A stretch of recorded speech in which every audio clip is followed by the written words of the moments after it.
JD Cap 26 here, just do tips and fears and hobbies.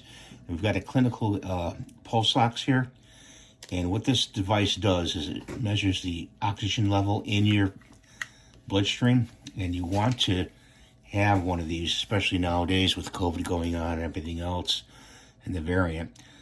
You turn it on with this little button here, and it'll measure the oxygen level in your blood and also your heart rate above that. So what you do is you put it on your thumb and you push the button, and they say, you know, do it, rest it like this, okay, on your hand.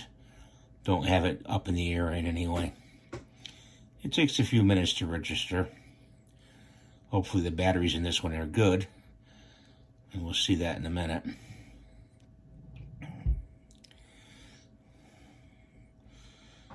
Okay, there we go, and it says 97, and my heart rate is 72. Okay, that's pretty good ox level. My ox level tends to go up and down and intermittent.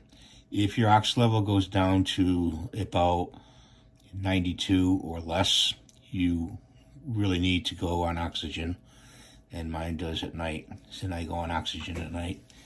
And if it's around below 90, you should go to the hospital actually and get oxygen from the hospital. Unless you have home oxygen, you can go on. You want to watch your oxygen levels, you know, every day, and you should watch them every day. If you start feeling dizzy or anything like that, or short of breath, you should measure your oxygen. Sit down and measure your oxygen level. And this little device will help you do that.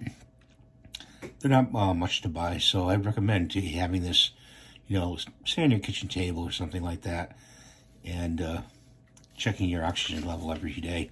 2-3 times a day would be good. And I hope this video helped you. If you have any questions, please leave them in the comments below. And thanks for watching. Have a great day.